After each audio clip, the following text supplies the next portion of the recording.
isn't what he thought he was going to get. Even if Dricus won, he thought it's going to be a slob fest. It's going to be both guys throwing like this. Making out, kissing. We saw Dricus du Plessis massively improved. Every time you do a training camp, you go up a level. You level up. You get better. Everything because you're training. When I signed with the UFC, 2005, the version of me there.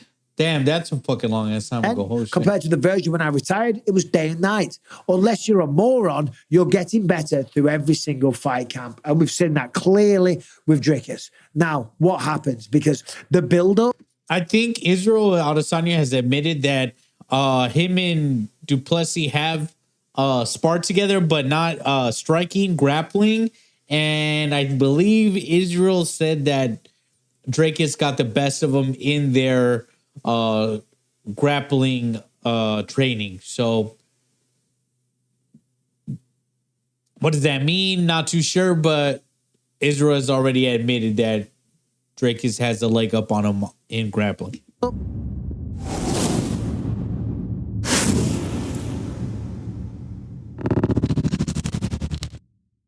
Alrighty, so this is Michael Bisping weighing in on a massive UFC 185 title fight between Dricus du Plessis and the Chinese champion, the Chinese champion Israel Adesanya, because you know he's Chinese at heart. He might be black on the outside, but in his heart, this man is Chinese. You know what? Let's roll that clip. All right. Adesanya, Chinese. Okay, let's see it. Okay, should I watch a short? They have a short about it. I'll just watch the short. Let's see what the short is. Okay. Take a look at me. What are you thinking? I'm a black man? That's what I'm thinking. Wait, he said, take a look at me. What are you thinking? I'm a black man? Come on, please, look at my heart. Haven't you seen it yet? Wait a second. This guy said, wait a second, haven't you seen it yet?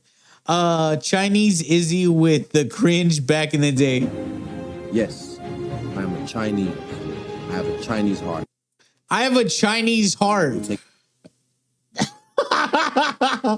This guy, so Chinese Israel Adesanya loses his mind because Dricus du Plessis said, I'm the African fighter in the UFC. I breathe African air. I live in Africa. I train in Africa. Mind you, this whole time, we didn't know that Israel is actually not African, but he's Chinese. Take a look at me.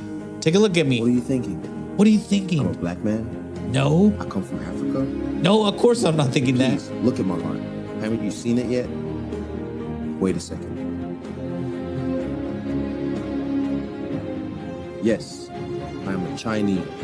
I have a Chinese heart. I have a Chinese heart. I don't even know what the implications are. Like, someone donated him a heart and now he's Chinese. Some Chinese lady just like he has some Chinese, he got open heart surgery and they gave him a Chinese lady's heart. Fuck, dude, that is cringy as shit. Holy shit, fuck. God damn. I cannot believe that's fucking hilarious. All right, enough of that. That was funny. All right, back to Michael Bisping. Breakdown. Let's see it. I wonder if he's Michael Bisping should reference the Chinese heart thing. I'd fucking die. That's for sure. Right. UFC 290 International Fight Week is in the bag, and what a fight card it was. I'm going to give you a breakdown. When's the next time Michael Bisping is going to be fucking doing commentary for the UFC? Of all the fights that happened, but for this video, we're going to talk about Dricus du Plessis, Robert Whittaker, and Israel Adesanya. Okay? But first of all, let's talk about the fight itself. Incredible fight. Robert Whittaker, former champion, very, very skilled. The only person to beat him in the last God knows many how years is Israel Adesanya, right? I'll be honest, I didn't give du Plessis much of a chance. I knew that's fucked up, Michael. You became champion with one eye. You can't give a fucking African guy the chance. An African white man can't win, but you can win with one eye, Michael Bisping. That's fucked up. He had the intangibles. I knew he had the heart and the will to win, the dedication, the punching power. Yo, that something I did see that was pretty crazy is that he kisses his coach on the lips. That was pretty sus. And the no quit, okay? You need all those things. But to go up against somebody as slick as Robert Whittaker, a man that's represented He didn't look very slick on 290. his own country, wrestling, a black belt in jiu-jitsu, a brilliant striker, years and years of experience, a former champion, and many, many fights under his belt. I thought it was a big ask, okay? Because when you look at Duplessis in the past, looked a little bit sloppy. Ah, fuck. So when I was young, growing up, not sure what I wanted to be. I worked every job you could think of. I wasn't very His good at fucking it nose is fucked. Jesus Christ. What's this for? I'm going to skip it. Looked a little bit sluggish sometimes, was very tired by the second round. Well, that guy never showed up. That guy did not show up. What showed up was an incredible fighter that is ready to fight Israel Adesanya. He looks fucking scary. He looks like he's high on crack. Duplessis is the real African. He smokes crack rocks. Listen, look at that face. That's obviously I just smoked dope with my fucking coach before I got in this ring. I am crazy. Oh, I'm in this cage. I'm sorry. The fight started and Whittaker looked his usual self, you know, using the footwork, darting in and out, picking his shots, growing in confidence as it went. We saw the hands come down to almost the waist. When the hands are low, it makes it very, very hard to read and see where the punches are coming from because it's an unusual angle, okay? But he was growing in confidence, but so was Duplessis. Duplessis was cutting the cage off, going at him. Now, in round one, I wonder who does Michael Bisping's B-roll or his editing. I wonder who does it. Next time he's live, I'm going to super chat him. Hey, who does your editing for your channel?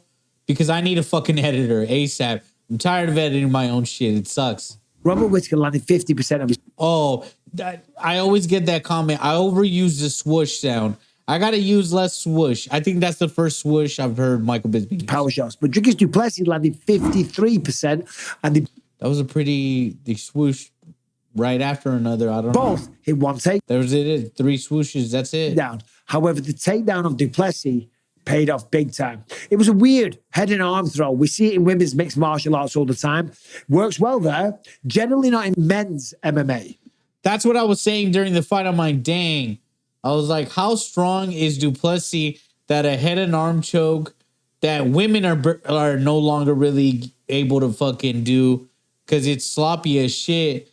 You have to be either really strong or just fucking up on the behalf of Robert Whittaker to fall for a head and arm choke that deep into the game. Doesn't seem to work. Headlock throws don't seem to work, but Duplessis did. Showed off how good his judo was. The problem is when you take someone down with a headlock, you have the head here, right? Whittaker with an underhook, he's just going to pop his head out, pull it out here, and he's taking the back. However, Dricus was aware of that. So he scrambled, he moved, he used an underhook. He established top position and he made it count. Raining down elbows, doing some significant damage to Robert Whittaker. Still, that's round one in the bag, pretty even. I might have even give it to Dricus, to be honest, because he did the most damage. Round two starts, we're seeing a different kettle of Robert Whittaker looks pretty fucking tired. fish. Robert Whittaker, the output had dropped. He was only landing 34% of his strikes, but Dricus Duplessis landed 66% of his strikes, including 33 of 50 power strikes. And as we know, the fight ended in that round anyway, so it doesn't matter. And the way it ended, well, Duplessis beat him to the punch. Okay, and what I mean by that is that generally, Whittaker was throwing a lot of lead left hooks, okay? Left hooks are great, they're big, they're powerful, all the rest of it, but it's not the fastest shot. Typically, you want to go one. I think he was Duplessis was using a southpaw straight jab, a jab from southpaw. 1, 2, left hook. Power shots, a lot of the time, you have to set them up. Not all the time. Loads of people land power shots, hooks, etc. Think of Mike Tyson. But you take a risk, you know. A straight shot will beat a hook. A to B, as the crow flies. The quickest way to the destination, which is Whittaker's chin and Duplessis' chin. Robert's going to go all the way around Duplessis, some straight out. And what a jab it was. I mean, come on. dropped Robert Whittaker. His eyes rolled in the back of his head. I take no enjoyment from saying that because I love Robert Whittaker. Yeah, you do, you fucking sick fuck. I am such a fan of the fighter and the person that he is as well. I had a great chat with him last week. It's on the YouTube channel. If you haven't seen that, check it out because you get a real insight into what kind of man Robert Whittaker is. But he dropped him. Whittaker, being the warrior that he is, finds his way back to his feet, and Duplessis went after him. Recently, I partnered with a company called Legacy. Oh, you fucking asshole, bitch. You're going to do a fucking mid-roll ad? Right now, but if you are fortunate, you piece of shit, I'm going to fast forward it. Always held up over and silver, or he was on the hunt. He knew the finish was in sight. But again, this is what was so impressive. He didn't rush it. He didn't lose his composure. He stayed calm. He picked his shots, teeing off against Whittaker against the fence. So Whittaker's covered up like this. When you cover up like this, what's open? Look at this, all the body. So he's going to the head, sees that, woof, massive right hook to the body. Whittaker drops because he's only a human being. A few more shots and Mark Goddard calls off the fight. Tremendous fight, tremendous win. And I'll apologize. I didn't think he could do it. I knew he had a chance to out-tough him. But just technically, and as tough as Robert Whittaker is, it just seemed like a big ask. Now, when you look back at the fights with Darren Till, the fight with Derek Brunson, and all the other fights, I look at them in a different light now. You know what I mean? Darren Till went toe-to-toe with Robert Whittaker for 5 rounds, right? And he kind of manhandled Darren Till a little bit, and I say that with great respect. Darren's a good friend of mine. But he did it. You know, Dricus had a great fight.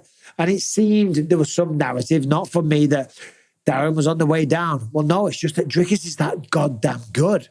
Look at what he did to Derek Brunson. I mean, but also Till is probably on the way down. Yeah, he was taken down. To be honest. Derek Brunson's made a career of taking people down, but he got back to his feet and he finished him in the second round. The corner threw the towel in because of the punishment. So we were looking at those fights all wrong, including me.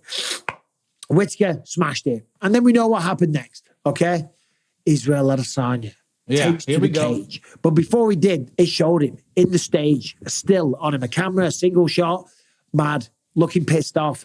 Because I don't think this is how he thought it was going to go down. In his mind, even though he wanted to fight Dricus, because Israel was drunk as fuck. Israel was way too fucking gone off the sauce. He said he you could tell. I was like, dude, this guy's fucking trash. He's like, I manifested this. It's like, bro, chill. To beat the brakes off him. I think he thought Whittaker was going to smoke him. Hey, I'm Zachary Fleury. I'm here from Colorado. Oh, Zachary, you fucking bald fuck. I found out about Vera Clinic. Whittaker was going to take care of business, and then he was going to fight Robert Whittaker yet again and get an easy payday because he knows he can beat Whittaker. However, Robert could have beat him. We never know. We never know. But that's what he thought was going to go down. But what he saw was Dricus Duplessis, a man that gets him mad.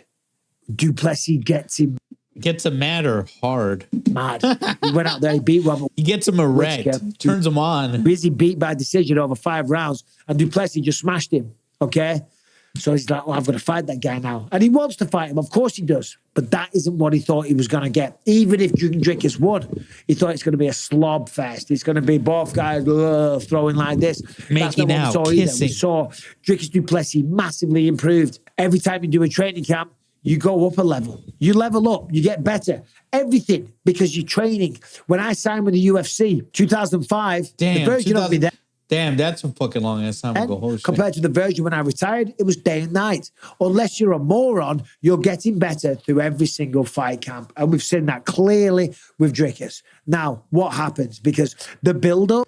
I think Israel Adesanya has admitted that him and Duplessis have sparred together, but not striking, grappling. And I believe Israel said that Dricus got the best of him in their grappling training. So what does that mean? Not too sure, but Israel has already admitted that Dricus has a leg up on him in grappling. Between Dricus Duplessis and Israel Adesanya, I guess it will go down in Sydney, Australia, because that'd just be a massive fight. Of course, he's from that neck of the woods. All right, don't get me started on the Nigeria thing. My God, see what I mean? It's a minefield. But he's from that neck of the woods. I wonder if it's because I feel like if Michael Bisping wasn't a commentator for the UFC or wasn't employed by ESPN or Disney or they have that whole deal. Michael wants to say this whole African, who's the real African champ? It's bullshit. It's like, who gives a fuck, dude? Like, you guys are gonna fight. Like, let that shit go. He lives in New Zealand. Him fighting in Sydney. And I mean, Israel already says he has a Chinese heart, so whatever. In Australia, given the build-up would be unbelievable. And I believe this build-up, it's going to get nasty. It's going to get personal. It's going to be on the level of a Conor McGregor versus Khabib Nurmagomedov. And what does that mean? That means pay-per-view buys. Cash, baby. Dollars. You know how it goes down. And this is authentic. And that's what was the great thing about Conor and Khabib. It wasn't fabricated. It wasn't authentic. They weren't trying to sell pay-per-views. They hated one another. And the public buys into that, okay? Now. That's crazy seeing a chubby Dana, seeing how slim he is now. There were some words said on the microphone. Dana White looks better now than he did in his 40s. Is it? Listen, things get said in the moment, okay? At the end of the day, it is the fight game, okay? You're from Africa, you're not from Africa, all this type of stuff. Who cares? Who cares, right? Let them hate each other. Let them sell the fight to the buying public. Because at the end of the day, they're going to settle it all in the octagon. And I'm assuming that once they do, they'll shake hands and forget about it. That doesn't mean the build-up is fake, right? Because people always say that. I've heard people say, I hate seeing a fighter go out there and they hate each other. Then after the fight, they shake hands. Well, because then you have each other's respect because you've shared something very personal, very intimate. You've gone to they kissed war, just the two of you, and it's hard not to have respect for one another after the dust settles. But they got to be careful in the training. So are you cool with Vitor Belfort or kind of took your eye, my guy? Yeah, because that emotion, that raw emotion, that hate's a powerful motivator. What can that do? Well, it can certainly make sure that you train accordingly. It can also make sure you overtrain because you just cannot lose to this guy. You're getting up every day. You're pushing yourself to the level. You're the limit. You're bringing in the best training partners money can buy. You're sparring your head off because you're like, I've got to be the best version. I hate this guy. I will not let him win. And it also might cause you to fight a little conservative. Like look at Rashad Evans and Quinton Rampage Jackson when they fought UFC 114. The build-up to that was so personal. The pay-per-view buys were massive. And the fight, other than a big right hand from Rashad, which dropped him at the start, wasn't the craziest fight you'll ever see. Decent fight, I'm not knocking him. I'm just saying it wasn't what the build-up anticipated to. Because yeah, sometimes too much hate will make you cautious and you'll just not fight like you normally do. They hate each other so much, they don't want to lose to one another. Now, the fight's going to go down in Sydney, Australia in about 9 weeks. That's not me making an official announcement. That is just my guess. And look, listen, the bad blood is going to be terrible. I'm not a historian. I'm not a genealogist. I like both guys, but they might just want to tone it down a bit. You know what I mean? And maybe they will, maybe they won't. Who cares? We don't care because the fight will don't give a fuck. Ridiculous. No. Congratulations to Dricus. I don't give a shit, done. Michael Bisping. Commiserations to Robert Whittaker. You'll be back, brother. You've had an incredible career. You're far from done yet. You win some, you lose some. And Israel Adesanya, keep doing your thing, bro, because I love watching you. There it is. I'm going to have other videos about Volkanovski, the main event. We're going to talk about